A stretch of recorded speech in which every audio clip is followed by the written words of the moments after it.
Hai semua, balik lagi bersama saya Cica di sini. Kali ini saya bakal ngelanjutin alur cerita 5 Daudi versi novelnya ya. Dan semoga kalian suka. Oke, tanpa banyak basa-basi, yuk kita simak alur ceritanya.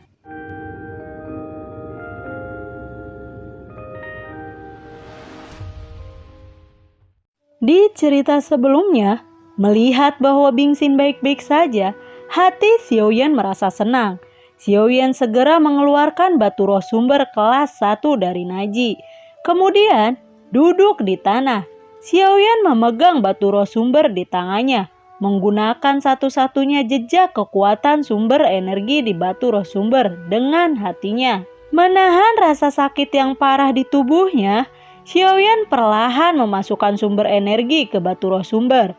Setelah beberapa saat, jejak energi sumber perlahan melayang keluar dari batu roh sumber, dan origin Qi ini perlahan-lahan dimasukkan ke dalam tubuhnya. Yuan Qi memasuki tubuh Xiaoyan dan dengan cepat diserap dan disempurnakan oleh kristal pertempuran di tubuhnya. Pada saat yang sama, jejak kekuatan sumber secara bertahap diproduksi.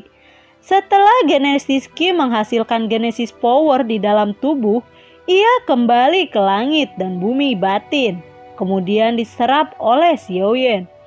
Genesis Qi benar-benar membentuk lingkaran yang baik. Meskipun Genesis Qi akan kehilangan 1 poin setiap kali diedarkan, efek yang dihasilkan sangat bagus. Dalam proses siklus seperti ini, sumber energi Xiaoyan menjadi lebih kuat. Xiaoyan sepertinya dirasuki setan. Dia lupa waktu dan rasa sakit fisik. Dia terus berkultivasi di dunia batin dan terus mendapatkan Genesis Qi dari Origin Spirit Stone. Dalam proses kultivasi, batu roh sumber dalam cincin Xiaoyan terus berkurang. Dan akhirnya, ketika ada 5 batu roh sumber, dia berhenti berkultivasi. Xiaoyan berdiri perlahan. Suara renyah terdengar di sekujur tubuhnya. Xiaoyan hanya merasa bahwa seluruh tubuhnya sangat nyaman dan rasa sakit di tubuhnya telah hilang sepenuhnya. Xiaoyan sangat gembira. Dalam proses menyerap origin Qi, tidak hanya origin powernya yang meningkat, bahkan Qi pertempuran di tubuhnya menjadi jauh lebih kuat. Xiaoyan tersenyum dan menatap langit dan bumi, kecuali tanah berpasir kuning, tempat mereka berdiri. Dunia batin masih terlalu kecil, dan itu perlu dipraktikkan terus-menerus. Xiaoyan bergumam pada dirinya sendiri, dengan senyum tipis di pipinya.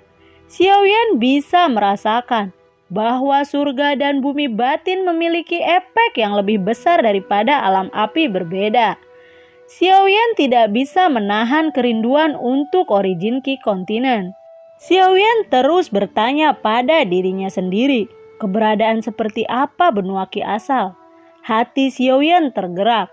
Dunia batin terbuka. Dia meninggalkan Bingxin di dunia batin, dan dia terbang keluar dari dunia batin. Api yang membakar berkobar, mengaum ke arah Xiaoyan. Pada saat ini, luka di tubuhnya telah sembuh dan dia tidak takut dengan api. Dengan menggerakkan pikirannya, api biru menyembur keluar, membungkus seluruh tubuhnya dan melawan semua api merah itu. Tujuan Xiaoyan keluar dari dunia dalam adalah untuk mengetahui asal mula nyala api ini. Jenis api ini jelas beda dengan api lain. Xiaoyan segera membuka sosoknya dan terbang ke dalam api. Aku tidak tahu di mana ini, tapi itu sangat luas. Dia ingat jelas bahwa setelah melawan Dan Qingji, dia pingsan. Tetapi dia bangun dan muncul di dunia yang penuh dengan api ini. Api yang mengamuk terus menyapu ke arah Xiaoyan. Tetapi ditolak oleh Xiaoyan dengan api dari jantung King Lian. Setelah mengamati dengan cermat, ia menemukan bahwa nyala api ini berwarna merah tua. Api apa ini? Xiaoyan sangat penasaran di dalam hatinya. Dan pada saat yang sama, Dia merasa sangat bersemangat. Jika nyala api ini disempurnakan dan diserap, kekuatannya pasti akan meningkat dengan pesat. Saat Xiaoyan terbang, dia merasa bahwa sekelilingnya semakin panas dan rasa bahaya muncul di hatinya. Sementara itu, api terus-menerus menyerangnya. Xiaoyan merasa bahwa ada kekuatan aneh dalam api itu. Xiaoyan menemukan bahwa itu sebenarnya adalah kekuatan Tao. Saat ia terbang ke depan, perasaan gelisah di hati Xiaoyan menjadi lebih kuat. Suhu di sekitarnya menjadi semakin menakutkan. Bahkan, dengan perlindungan api jantung bumi King Lian, Xiaoyan merasakan panas yang menyengat di sekujur tubuhnya. Tiba-tiba, di kedalaman api, naga api ungu merah besar muncul di depan Xiaoyan. Naga api itu sangat besar. Naga api itu terbaring di kedalaman api, dan mata naga api itu sedikit tertutup, seolah-olah dia tertidur. Xiaoyan melangkah maju dan perlahan mendekati naga api. Ada lingkaran aneh di kepala naga api yang mengikat erat kepala naga api seperti segel. Saat ia semakin dekat dan dekat dengan naga api, kekuatan naga api yang kuat menyebar dari tubuh naga, membuat kaki Xiaoyan sedikit lemah. Naga ini benar-benar menakutkan, dan kekuatannya tidak kurang dari 10 api teratas. Xiaoyan mendekati naga api itu dengan hati-hati, dan Xiaoyan merasakan naga api ini lebih kuat dari api hati bumi King Lian. Xiaoyan diam-diam mengalirkan sentuhan kekuatan jiwa dari tengah alisnya dan kemudian menyelam ke dalam tubuh naga api ungu. Ketika kekuatan jiwa memasuki naga api, dia dapat melihat bahwa ada pil melingkar kecil di tengah naga api. Pil itu benar-benar terkondensasi oleh api. Gelombang energi menakutkan dari pil itu membuat jiwa Xiaoyan merasa gemetar. Jiwa Xiaoyan dengan lembut membungkus pil api. Pil api tiba-tiba bergetar, dan api memenuhi langit dan jiwa Xiaoyan terbakar habis oleh api yang mengerikan sebelum dia bisa melarikan diri. Pada saat ini, naga api perlahan membuka matanya, dan naga api bangun. Long Wei Hao yang kuat keluar dan Xiaoyan mundur beberapa langkah. Ekspresi Xiaoyan berubah dan dengan cepat dia melarikan diri.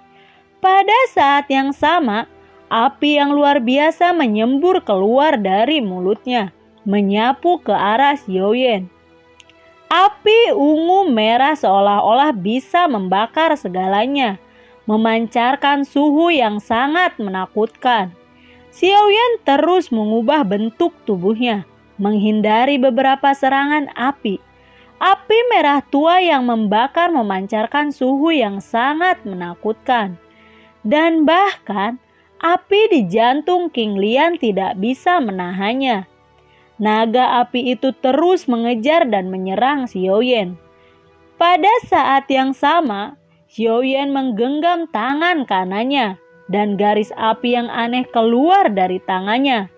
Dan dia dengan cepat terbang ke atas naga api, kemudian memukul kepalanya dan menghancurkannya. Bam! Duar! Pukulan itu mengenai kepala naga api dengan keras. Nyala api menyembur. Naga api mengeluarkan raungan marah. Dan sepasang mata naga tiba-tiba menembakkan 2 sinar ungu merah substantif, melewati api yang mengamuk dan menembak ke arah Xiaoyan dengan cepat. Xiaoyan dengan cepat menghindar dengan putus asa. Semburan api itu terus-menerus menyerangnya. Seiring berjalannya waktu, naga api menjadi semakin ganas. Tetapi setelah itu, Xiaoyan jelas merasa bahwa aura lawan secara bertahap menurun. Pada saat tertentu, Xiaoyan berhenti menghindar dan mengambil langkah ke arah naga api. Sudah waktunya bagiku untuk mengambil tindakan. Xiaoyan tersenyum tipis. Kemudian dengan tenang mendekati naga api. Naga api meraung marah. Mulut itu terbuka dan pilar api besar keluar dari mulutnya, menembak ke arah Xiaoyan dengan cepat. Xiaoyan tersenyum percaya diri. Dengan lambaian lengan bajunya, api sian yang kuat bercampur dengan api sian panas mengalir. Seketika itu, pilar api besar dan nyala sian bertabrakan. Duar, buang duar. Melihat aura naga api secara bertahap melemah, Xiaoyan tersenyum tipis, meremas telapak tangannya dan merasakan kekuatan yang kuat di antara tangan dan kakinya. Xiaoyan terbungkus erat dalam api biru, berubah menjadi hijau dan bergegas menuju naga api ungu merah. Semangat juang yang tak tertandingi meledak dalam kemarahan, membombardir kepala naga api. Dar, dar! Ada serangkaian ledakan di udara, dan setiap ledakan disertai dengan teriakan kesakitan dari naga api. Menghadapi serangan Xiaoyan, naga api itu menjadi sangat ganas dan meraung bergema seperti guntur di ruang ini. Tubuh naga api itu menjadi lebih besar, dan ekspansi ini telah meningkatkan tubuhnya ke titik yang menakutkan. Dengan tubuh yang sangat besar, naga api itu menekan Xiaoyan dengan keras. Ekor naga yang sangat besar membanting ke arahnya, dan ekor naga itu menghantam dinding batu membuat suara gemuruh yang keras. Naga api meraung dan menyerang Xiaoyan lagi. Tentu saja, Xiaoyan tidak menunjukkan kelemahan apapun dan bertarung sengit dengan naga api. Ketika keduanya bertempur, Dan Yun yang sedang menunggu di aula penjara bawah tanah tiba-tiba mengubah wajahnya dan melihat Qian Kunding gemetar hebat. Dan Yun dengan cepat berjalan ke depan Qian Kunding, di mana kekuatan agung dari Truki melonjak. Pertempuran sengit menyebabkan lautan api mendidih. Napas naga api berangsur-angsur layu. Dan begitu dia tidak bisa mengalahkan Xiaoyan, dia melarikan diri ke kedalaman api. Ingin melarikan diri tidak akan semudah itu. Xiaoyan tersenyum dingin. Kemudian mengejar naga api. Naga api itu terus berlari dan Xiaoyan mengejarnya. Xiaoyan melewati tirai tipis, seolah-olah memasuki dunia baru. Tidak ada lagi api yang berkobar di sini. Dunia ini seperti negeri dongeng yang indah, yang membuat Xiaoyan terkejut. Naga api menggambar lampu merah di udara dan kemudian terbang menuju kedalaman negeri dongeng. Xiaoyan tidak akan membiarkannya pergi. Dia masih mengejarnya ketika dia pindah. Naga api bergegas ke bawah danau magma dan Xiaoyan mengejarnya. Tiba-tiba, suara piano yang renyah terdengar seperti musik peri dari langit. Suara piano sangat menyenangkan di telinga dan membuatnya merasa sangat nyaman. Xiaoyan mengikuti sumber suara piano. Dia melihat sebuah paviliun mengambang di langit. Seorang wanita sedang duduk di dekat jendela dan memainkan piano. Wanita itu dikelilingi oleh energi abadi. Dia tidak bisa melihat wajah wanita itu sama sekali, dan hanya bisa sedikit melihat hantu yang luar biasa. Meskipun dia tidak bisa melihat wajahnya dengan jelas, dia bisa merasakan dari bayangan Kim Yaoman bahwa wanita itu pasti sangat cantik. Wanita itu menghela napas panjang dan berkata, "Yan, di mana kamu?" Xiaoyan menggerakkan tubuhnya dan ingin terbang lebih dekat ke paviliun. Tetapi seolah-olah penghalang tak terlihat menghalanginya. "Dewi, apa kekhawatiranmu?" Xiaoyan bertanya. Wanita itu menjawab, "Kamu tidak dapat membantuku. Tidak ada seorang pun di dunia ini yang dapat membantuku. Yen, katakan di mana dia. Jika aku punya kesempatan, aku akan membantumu menemukannya, kata Xiaoyan tulus. Lupakan saja, kamu tidak dapat menemukannya. Terima kasih atas kebaikanmu. Siapa namamu? Kata Dewi rendah. Namaku Xiaoyan. Xiaoyan menjawab dengan jujur. Xiaoyan, namamu memiliki kata yen, dan namanya juga memiliki kata yen. Sayang sekali, tapi kamu bukan dia. Sang Dewi menghela napas pelan dan segera bertanya, kenapa kamu mengejar Samaya itu? Apakah kamu menginginkan Samadhi Jianyan dan ingin memilikinya? Saya berharap bahwa Dewi tidak akan mengganggu dan menghalangi, jawab Xiaoyan dengan hormat. Hei, tidak apa-apa. Aku akan membiarkan naga api membagi api sejati Samaya menjadi 2 untukmu. Tapi, aku punya satu syarat. Kamu harus membawa kuali Qian Kun bersamaku dan mengalaminya bersamaku. Baiklah, ini kesepakatan.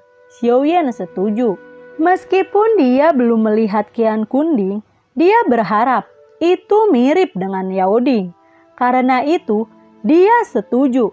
Naga api melayang ke langit dan terbang di depan Xiaoyan. Mulut naga itu terbuka dan bola api seukuran kerikil perlahan melayang keluar dari mulutnya. Segera, manik api terbelah menjadi 2 dan menjadi 2 manik-manik api yang lebih kecil.